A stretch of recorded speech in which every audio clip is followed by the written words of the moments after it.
Hey guys, welcome back to my channel. This is Tita Lavinia of Tita's of Pageantry, and for this episode, I will be answering some questions, so please stick around and please subscribe to the channel as well as hit that bell notification button for your weekly pageant fix.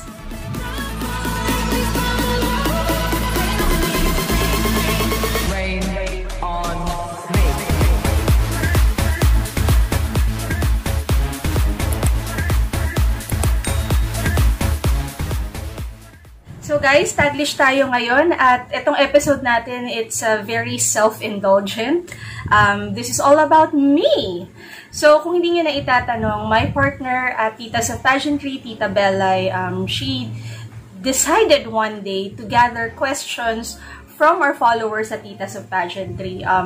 Just for these folks to get to know me better. At medyo naisip ko rin na talagang timely na itong episode na to because when I came up with this channel, na-realize ko hindi ako nagpakilala sa mga tao, nagbato lang ako na nagbato ng mga videos, so mukhang nag-assume ako na yung mga followers ko dun sa kabilang parlor, lilipat lang dito sa parlor natin dito sa Tita Lavinia channel. So, I know that there are some things that you know about me, but yeah, I suppose there's more than being a writer. So, let's go ahead and check these out because alam ko meron din sa iba sa inyo nag-aantay ng mga sasabihin ko about current issues here in pageantry na unfortunately sangkot ako. But yes, let's go ahead and push this. So, I have my trusty notebook. Medyo dirty pa siya dahil medyo nilampaso ng mga pusa ko, pero kebs na yan. Start tayo. According to Jay, paano nag-start ang Titas? I think I mentioned this one before and in other interviews na very active ako sa Norman's vlog. And my partner, Tita B, semi-active lang siya doon. But yung family kasi ni Tita B works for market research company. Sorry, hindi pala work. Sa kanila yung market research company. So, marami siyang mga insider info kasi mga kliyente nila. Yung mga nagbibigay sa kanila ng mga information, lalo na sponsors nitong mga beauty pageant events. And I particularly remember nung medyo may conversations na sa Pilipinas gagawin ng Miss Universe, natimbrehan kaagad yun ni Tita B. And Tita B approached me and said, you know, Lai, you have a voice here on Norman's vlog. Bakit hindi tayo gumawa ng sarili nating page? Kasi yung information, madali niyang nahuhugot. Yung source, bali ng information siya. Sabi niya, you do the writing, and then maybe the curating, and then ako magsusupply ng information. So that's where it started. Nag-open kami ng Tita's of Pageantry page in 2016. It was supposed to be like a commentary sa Miss Earth. If you can remember, noong 2016, medyo masalimuot ang ating Miss Earth representative representation noon. So medyo ang dami nating mga pwedeng paghugutan na hanash kung paano ba maging representante ng Pilipinas. So, doon nagsimula yun. Jay also asked, saan mo nakuha ang Tita Lavinia? Nung una kaming nag-coin ng mga names namin, talagang pinush ko talaga, bituing walang ningning. Gusto ko talaga si Lavinia Arguelles. Kasi, the setup was supposed to be good cop, bad cop. So, parang it's a page na parang nurturing, but at the same time, may pangil. So, naisip ko, ako na lang yung medyo salbahe, Tita Lavinia. Kasi nga, tumitita, very loving, pero nagpupuna. So, doon ko naman nakuha yun. Medyo malapit din kasi sa totoong pangalan ko. My name is Laila. So, Lavinia, letter L, di naman din masyado nalalayo. Jay is also asking, saan ka nag-college and what course did you take? So, I took up college at Miriam College. Oo, sa Miriam ako nag-college. And I took up international studies. Kung tutuusin, wala masyadong connect dito sa pinag-uusapan natin. Pero meron din naman. Kasi syempre, yung focus namin doon was about political science, about geography, and my favorite, history. So, nakakahugot din naman tayo. And alam mo naman sa pageantry, pagalingan tayo niyan sa country. So, hindi naman, kung tutuusin, nalalayo talaga. Ron is asking, how did you meet Tita B? So, na-mention ko na yan kanina. I met Tita B at Mormon's Vlog. But the first time that we really met each other face-to-face was a few months after establishing Titas of Pageantry. She was able to secure tickets for the National Costume Show noong 2016. And yun din yung first outing namin as admins. Hindi pa naman ganun kalaki yung page noon, but it was the first time na talagang dinip namin yung toes namin sa mundo ng pageantry. So, silip-silip lang kami noon. Max is asking, can you please recall that specific pageant, the first instance, when you happened to just tune in and become a pageant fanay? Nako, na-interview ko minsan ni Sir Sam about this, and na-mention ko sa kanya na while I was growing up, I had a difficult childhood. It was a very challenging childhood, but there was this period in my childhood na hindi ganun kaganda or hindi ganun ka-ideal yung lugar kung saan ako lumalaki. And I was surrounded by a lot of poor folks, a lot of poor kids. I mean, that was the community that I grew up in. It's just that my mother also came from, you know, a family that's a little well-off, a little, they're educated, they're well-traveled. So, siguro yung bargain ng mama ko noon was that kahit na ganito yung current situation natin, I want to bring in a little bit of that good life dun sa upbringing ko. So, she made sure na dun sa neighborhood namin, kahit na maraming mahihirap na mga bata, maraming tambay, she made sure na every day I would watch Sesame Street para mahasa yung English ko. Flexible naman ako as a kid, but she really wanted na talagang matuto ako ng English and talagang kaya kong makipagsabayan, lalo na sa mga ate ko nung lumalaki na ako. So, I remember I was so into Sesame Street nung nalaman ko na si Big Bird ay hindi naman pala totoong Big Bird, na may tao pala doon, na mascot pala siya. Talagang iniyakan ko ng gusto. No? Anong connect nito sa pageantry? So, in 1988, I was around 7 at that time. I was able to watch the Miss Universe competition kung saan nanalo si Porntip Nakiramkanok of Thailand. And I remember being so inspired kasi nung Q&A niya, she was asked why she knew English, kasi nga naman lumaki rin naman talaga siya sa US, but she did mention that she watched Sesame Street and that she learned it from Big Bird. So parang it was a light bulb moment for me, and dun ko talaga hinugot na because Porntip went on to become Miss Universe, I have to be at the same level. So yun yung naging inspiration ko para lalo kong gumaling at lalo kong mahalin yung English language. Yun. So, what I also want to say to other folks is that kapag iniisip nyo na very woke na tayo ngayon 2020 and very open na tayo sa lahat, dun ako sa hugot ko dati na may isang maliit na bata na tumingala sa isang beauty pageant queen kasi not just because beauty lang to, pero dahil may pinaghugutan siya doon. So, yun. Next, Maxine Aquino. Hi, Maxine. Kilala ata kita. Parang ikaw ata yung nanalo sa pa-contest namin.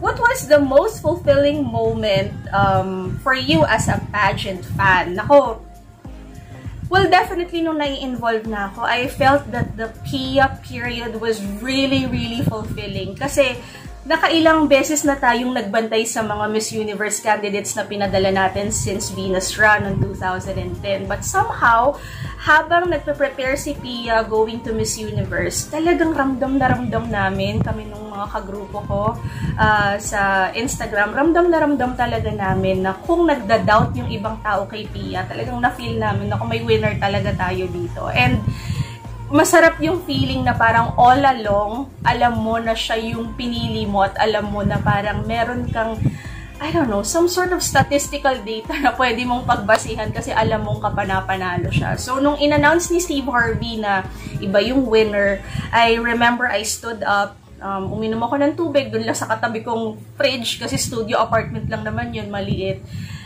And I was so confident habang kumukuha ng tubig na babalik tong si Steve Harvey. May mali sa nangyari. So, fulfilling sa akin yun na talagang, wow, bumalik nga si Steve Harvey at sinabi nga niyang may maling announcement. Si Ronel Bibal, nagpapahay. Hi, Ronel.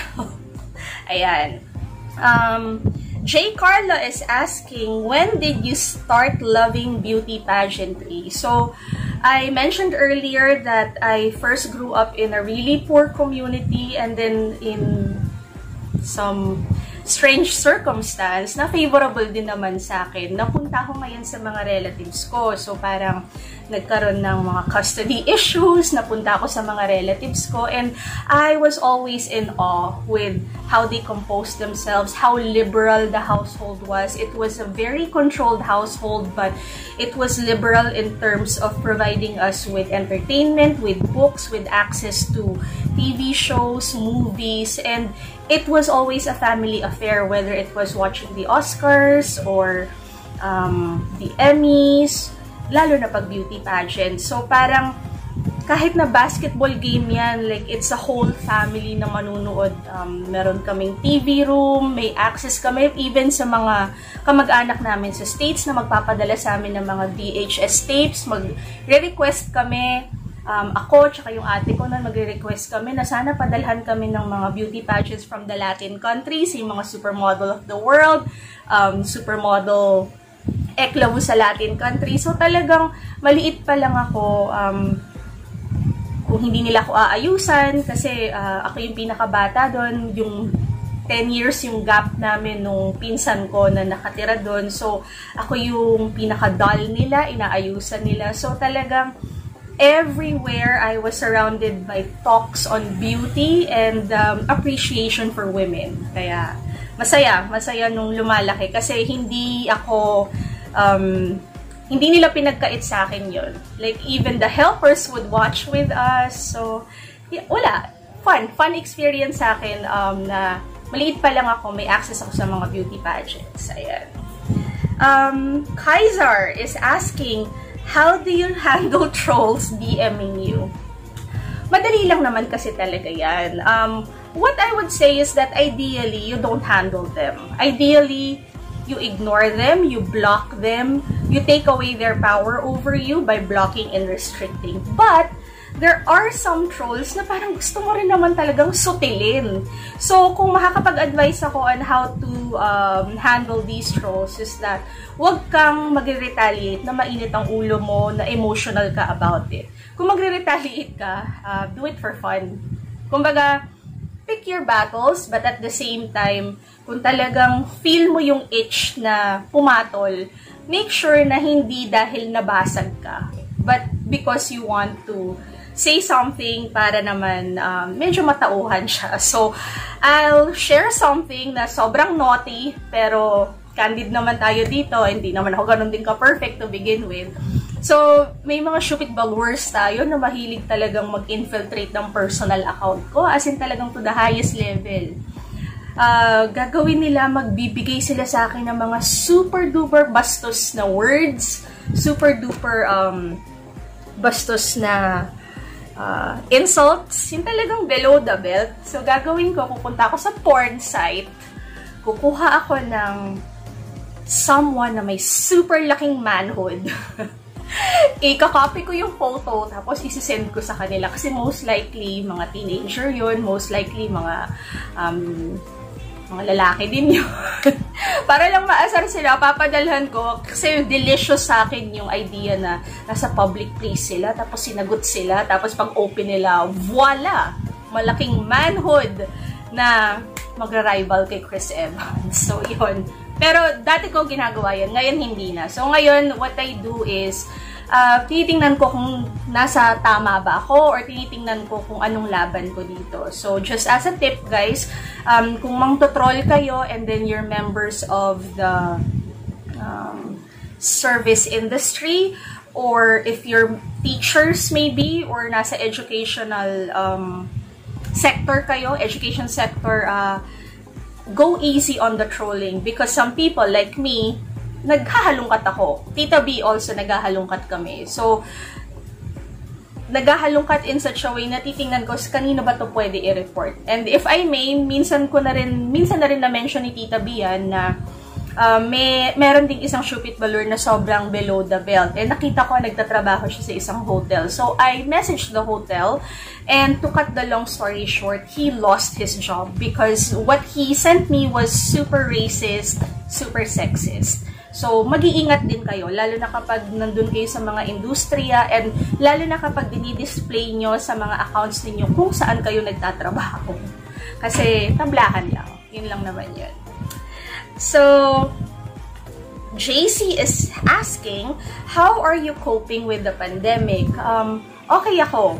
And I know that you know that I got sick a couple of weeks ago. So, okay ako ngayon. But in terms of handling jobs or handling real life or day-to-day life, ang masasabi ko lang is it isn't that easy for me. Difficult for me. Because before the pandemic, matagal akong nag-teacher online. So, matagal akong nagtatrabaho sa bahay. And apart from that, I am also a writer. Freelance ako. Dito ako sa bahay nagtatrabaho. So, wala ako masyadong adjustments. In fact, nahihiya na nga ako ng very, very slight kapag tinatanong. Kasi parang, ang well-adjusted ko parang wala naman masyadong nagbago sa pamumuhay ko. And mas winelcome ko nga to kasi ayoko nang mainit, ayoko nang naglalakad, ayoko nang nagko-commute. So talagang gumagawa ako ng paraan na lahat ng pwede kong trabahuhin, yung tatrabahuhin ko sana dito dala sa bahay. Yun. Medyo mahirap lang though because kung nahihirapan kayo sa trabaho at regular na yung trabaho nyo, siguro mas doble rin mahirap sa akin kasi freelance ako. And YouTube keeps me busy, but it's not stable. Alam naman natin na dependent ang pera sa YouTube sa dami ng views mo. And hindi naman lahat ng contents na ilalabas mo dyan kakagatin ng lahat. Diba? So, yun. Joseph, do you have any plans to make an organization for pageant enthusiasts? Right now, wala. Wala naman akong ganong klaseng power, kaloka kayo. But we have Titas of Pageantry on Instagram. It's a controlled environment, but kung hindi ka naman manggegera at maayos ka naman mag-deliver ng mga opinions mo at hindi ka naman mema doon for the sake of like putting someone down, pwede ka naman magbigay ng mga opinions mo doon. It's like a forum, it's free for discussions. Yun. Dickens, hi Dickens, is asking, what can you say about your derivatives? Tama ba to? Like, kapag may mga accounts na something of pageantry, bagets of pageantry, titos of pageantry, is it flattering or kairita? Hindi ako napa-flatter, hindi rin ako naiirita. Kumbaga medyo indifferent ako. Kasi although na-establish namin na kami yung Titas of Pageantry, hindi kasi nakapatent sa amin yan. Kumbaga hindi rin naman talaga sa amin yan.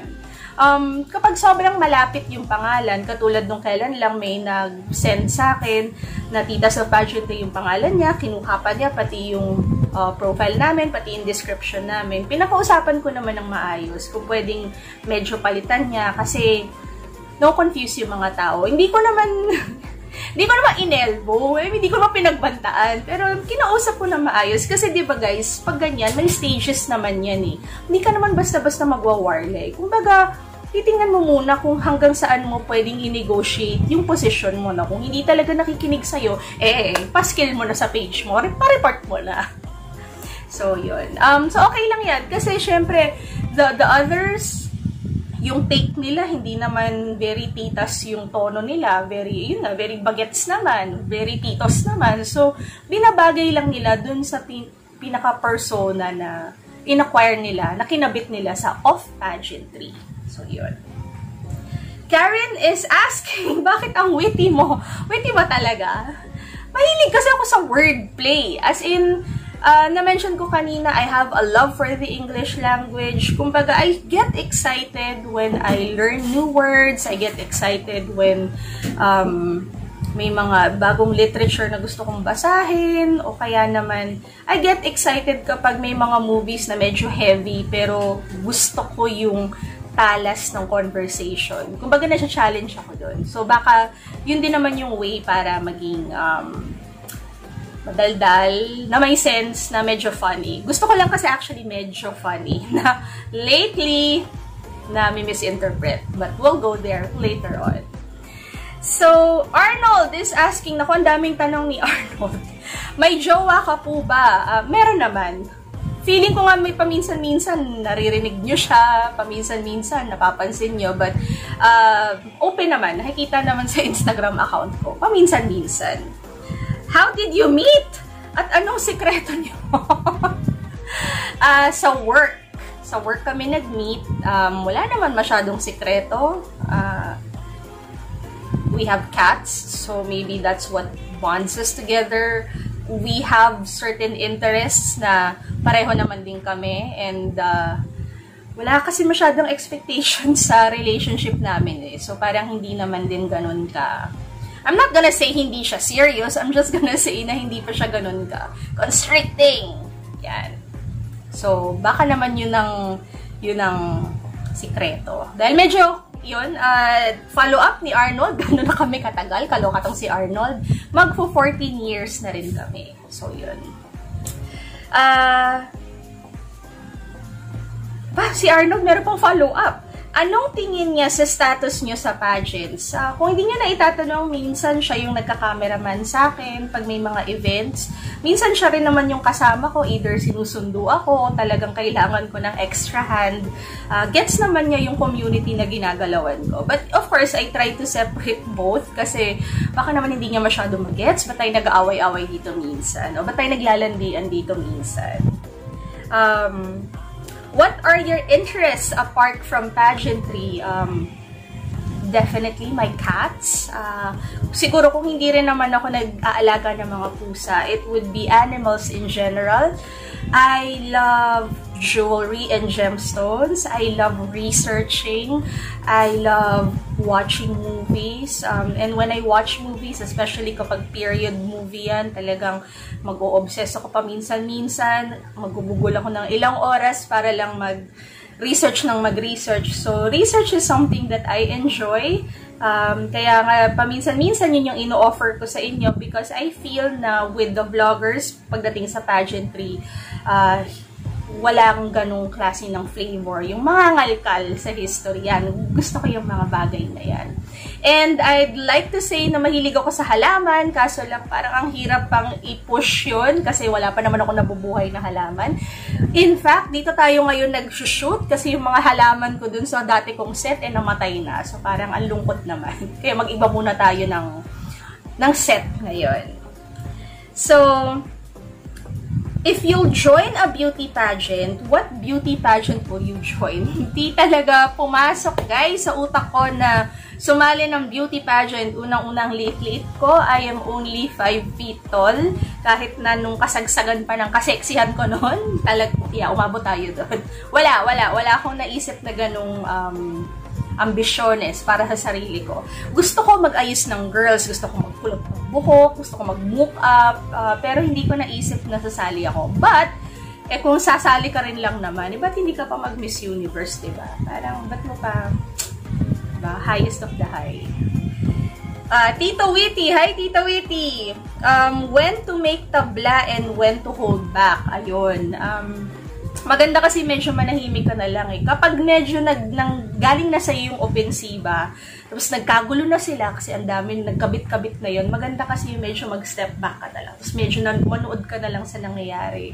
So, pag ganyan, tingnan mo muna ano yung mga personal na nakakasira sa'yo. Kasi kapag personal na nakakasira sa'yo, palagay ko, pwede ka nang magsalita rin naman yun eh. Pero kung tipong sobrang petty, tipong isang grupo na kinuyog ka over a candidate, parang make sure na kung lalaban ka, it's your fight, not because you're fighting for someone. Unless you're rallying for support for a candidate or support for a personality. But try to steer away from conversations on supporting them pagdating sa mga personal nilang buhay. Kasi guys, ang ginagalawan ko bilang tita of pageantry ay hanggang pageantry lamang. So, hindi ko talaga pwedeng galawan yung personal nila na buhay at makibaka dahil personal nilang buhay yun at personal na choices nila yun. But yun nga, pag tinabla ka, on a level na personal and on a level na dahil kaibigan mo, eh, manabla ka na lang talaga. Yun lang naman yun. Joa Balls, do you want to be a part of a beauty org? Ano ba to? Like Binibining Pilipinas or MUPH? No. Kasi, ang setup namin sa Tita sa pageantry, kaya rin siguro may tapang kami, kaya rin kami pwedeng magsalita talaga is because wala kaming accreditation. Hindi kami nagpa-accredit sa kahit na kaninong organization. Kasi mawawalan ka ng konting freedom. Hindi ka pwedeng magsabi ng anything negative, kahit constructive man yun. So, hindi talaga namin inisip na maging parte nun, but maybe pwede siguro kung tipo, yung tipo ng level is very, like consultant level, I would say. Pwede naman. Pero yung formally kasama kami sa organization, parang malabo siguro. Eavesdropper! Hi! Nakita kita palagi. Nag-comment ka palagi sa titas. Kinausap po... Ay! Eto na to! Kinausap po ba kayo personally before sila nagpa-video? Nako, very cryptic yung question, pero siguro kung sinusundan nyo yung mga issues dito sa social media, magigets nyo. So, just to set the story straight, Eavesdropper, I was approached. Yes, I was given a heads up. There was a phone call that happened asking for details kung saan ba nagkabit-kabit tong storya, and then a heads up that they might talk about the issue. Hindi ko lang in-expect that around 50% of the video will be a name-dropping spree. So, kumbaga, nangalabit na we might do an episode about this, but hindi ko lang in-expect na dun iikot yung conversation nila. Does that make sense? Yan. Virtual Binibini is asking, what can you say to those girls who are having a hard time believing they can win? Well, if that's gonna be your mindset, it's not gonna be healthy for you to join a competition, because you have to understand, you have like what, 30 to even a 90 girls competing for one or maybe a few crowns. So, hindi ka pwedeng pumasok sa arena na nakababa ka agad yung ulo mo. So, ang kailangan, bago ka man mag-ayos, bago ka man pabongga sa photoshoots or magpabongga sa styling, kailangan muna ayusin mo yung mindset mo. Kailangan meron kang mindset ng winner. And I'm not saying na competitive to the point of nakaka-annoy ka na sa sobrang pagka-competitive mo. Pero kailangan meron kang kumpiyansa sa sarili mo. Yun muna yung trabahuhin mo bago ka sumabak sa isang pageant sa national level sa Philippines. Kasi dito pa lang mababasag at mababasag ka na. Lovero Missy. Tama ba? I saw a video from, yun nga, yung pinag-usapan kanina. Willing ka ba to be their guest? To be honest, nung tinimbrihan nila ako, nagagawa sila ng content about it, wala silang sinabi na kung pwede ba akong mag-guest para balance yung conversation. Although, they did, yun nga, pinaalam naman sa akin na posibleng mapag-usapan.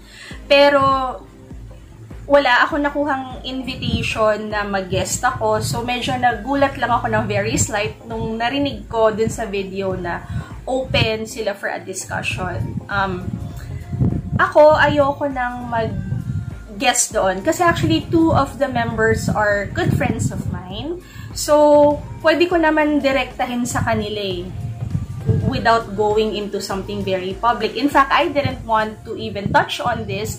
It's just that it would also be weird for me to conduct a Q&A session with you guys na hindi ko i-include tong mga questions na to, because I know that some of you are here to hear my thoughts about it. So, just, yeah, to set the record straight, I don't think meron pang need na mag-guest ako doon and to say whatever it is that I have to say, kasi feeling ko hindi ko naman din talaga kailangan na mag-explain eh. Ang pinag-ugatan nito was a call out on styling na nanganak-nganak na lang encompassing empowerment and positivity. So, medyo naguluhan na akong i-trace. So, parang wala na rin naman akong i-depensa about myself kung set na rin naman yung mind nyo in the first place on how you view me or how you view my writing or my voice or how we run things at Titas of Pageantry.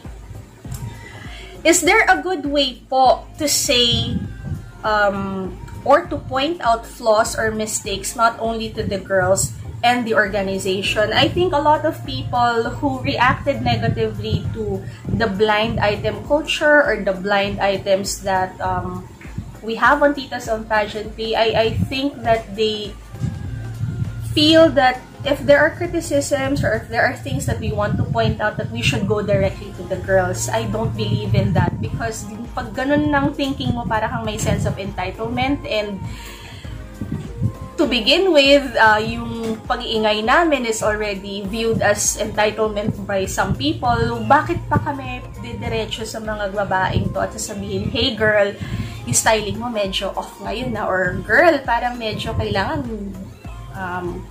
taasan mo pa yung confidence mo. Kumbaga, wala ako sa posisyon na ganon. At Titas of Pageantry, we keep a safe distance. That's how we are with the queens. That's how we are with the beauty pageant personalities. We are polite. We say po and opo. Kapag meron kayong mga gustong i-point out sa mga girls, I think it's best na medyo, kung hindi nyo sila kayang diretsuhin, padaanin nyo sa mga malalapit sa kanila, maybe handlers. Pero it's a very delicate balance kung paano mo i-word yun na hindi sila ma-offend na tipong mema ka lang or nakikialam to. Kailangan gamayin mo rin kung ano yung posisyon mo and how important is it na i-point out mo sa kanila. Kumbaga, kung fanay ka lang naman din talaga at feeling mo wala naman din bearing isasabihin mo, huwag mo na sabihin. Diba? Kung meron ka naman medyo may voice, medyo may platform at may gusto ka sabihin, okay, sige, push mo na rin. Pero hindi mo kaya direktahin si someone, kahit sa work man yan o ano, siguro yung mga nakapaligid sa kanya without looking or sounding very intrigero or intrigera. May way naman eh. Ang have-have. O, ayan. Generally, social media is very toxic these days. How can queens and influencers detoxify? I think the easiest answer is leave your phones alone. Kumbaga, maghanap ka rin ng ibang interest na hindi ka nakapako sa social media, na hindi ka nalulunod sa lahat ng mga comments na sinasabi sa'yo, sa lahat ng mga nababasa mo. Maganda rin kasi na parang meron kang ibang interest. Like, kung gusto mong gamitin yung social media, doon ka magbabad sa plant accounts mo, doon ka magbabad sa makeup videos or makeup tutorials. Kumbaga, find something other than this little world of pageantry, because sometimes, yes, this can be toxic and malulunod at malulunod ka dito either because of inggit na mas maganda yung lifestyle ng iba, o kaya naman because feeling mo hindi ka ganun ka-accomplish and you end up measuring yourself against people who are more successful, who are more beautiful, who are skinnier, who have things all figured out. So, kumbaga, try to have a healthy relationship with social media and don't let it take control of you. Like ako, personally, wala naman ako masyadong pera palagi. So, hindi naman ako nakaka-travel palagi. So, alam nga naman, magmukmuk ako ng magmukmuk dahil hindi ako nakaka-travel. So, ang gagawin ko, I'll go to the travel websites. Hindi ako maiinggit, but I'll try to save photos para naka-album ako. So, parang nag-travel na rin ako. So, it's a way na parang nilalaro mo lang yung sarili mo, but try to find joy in little things. Try to find something na ma-amuse ka, na hindi ka lang, yun lang ang ginagalawan mo. So, yun. Take a break from social media, ika nga. It's me, Arian, is asking, I know that you watch, naku, ito na naman po tayo. I know that you watch yung nasa YouTube channel nila, yung content na yon. What are your thoughts? I guess I cannot stay away from this question. I like that they opened up a discussion on positivity, and I like that they touched on these things that are happening in pageantry right now. Now, ako ba yung mitya nun? Most likely, oo. Ako yung mitya nun kasi ako yung nagsulat, sa akin nag-react, sa akin din lumaki. But, ang sa akin lang is, although they gave me a heads up, I felt na hindi nila na-control yung situation because it ended up as a name-dropping spree towards the latter part of the video. And I also felt that we were reduced to gossip mongers at Titas of Pageantry with no recognition na number one, babae kami na penetrate namin tong industry na to. And number two, that we have been here for more than 4 years. We have posted more than 15,000 photos and videos, and we were reduced to, you know, someone or people na nabubuhay lang sa chismis. Parang hindi nabigyan ng konting recognition man lang na nagpupuyat kami ni Tita B, nagsishifting kami, ubos-ubos yung load ko nung nagpapaload pa ako, na nabibigyan namin ng spotlight, yung mga girls na hindi nabibigyan ng spotlight, at nakakapag-rally kami ng support, lalo na pag may mga girls tayo na lumalaban. So, siguro, konting recognition man lang. Kasi parang na-feel ko rin naman through other people, not sa akin kasi sa akin, hindi ganun yung impact niya masyado eh. But, na-feel ko rin kasi for other people, sila yung nasaktan. So, yun. Sana hindi nila inikot yung conversation sa blind item culture kasi actually dadalawa lang naman kami nagba-blind item. Ako at saka si Sesh in script. So to make it appear as if it's a pageant culture, parang hindi rin naman fair. Kasi it's not something that we whip up every day. It's not something that consumes us. It's not something that we release because bet lang namin manggulo ng buhay. So, yun. Siguro more control lang on their part. Because I felt the sentiments of other people na parang, yun nga, medyo na-discredit kami and medyo na-diin ako as if wala na akong ibang contribution. So, but we are okay. Yun. So, Pia and I are okay. She messaged us and mas gusto ko na rin na at least may nagsabi sa kanila and that they are real people. They are not keyboard warriors hiding behind a private account or a troll account. Yan. Marco Bong Cowell, what are your thoughts sa mga plastic sa pageant world? Guys, meron yata kayong impression na kapag plastic negative. Na-mention ko na rin to na minsan ang pagiging plastic is also a way to exercise diplomacy. Hindi rin kasi talaga pwede na just because ayaw mo and you're surrounded by people who work to make you look more beautiful, to make you more successful, hindi ka naman pwedeng umatitude at sabihin, hindi kasi ako plastic so I'm gonna tell you what's on my mind. So, kailangan medyo banayad. There are ways na pwede ka namang hindi truthful sa sarili mo, but civil naman kasi. So, it's sometimes necessary, lalo na kapag lumalaban ka and you want to please like several parties, kasi alam naman natin kapag sa pageant sa Pilipinas, ang daming mga powerful entities na hindi ka pwedeng magsungit lang. And my last question is from Pina Slay. How do you deal with queens na uma-attitude? Pag hindi naman kami yung direktang pinag-attitudean, wala, tuloy ang laban. Tuloy lang naman din ang posting, tuloy ang suporta.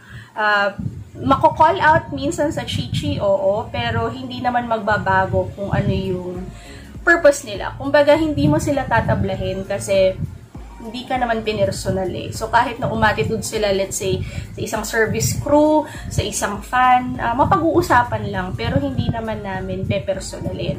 Now, with others naman, na medyo na personal, o kaya naman, nakabangga talaga namin, simple lang, weird naman kung ipopost or bibigyan pa namin sila ng digital space sa page namin. So, para naman tahimik yung buhay. Kasi, of course, the moment na i-post namin sila, kahit let's say, ang ganda-ganda ng photos nila, yung comments doon, hindi talaga hindi talaga siya magka-quiet down. So, mabuti na lang wag na rin namin i-post para hindi na mag-open up ng mas malaking discussion. So, yun, guys! Kung medyo bitin kayo, we will try to do this more often. Hindi naman more often.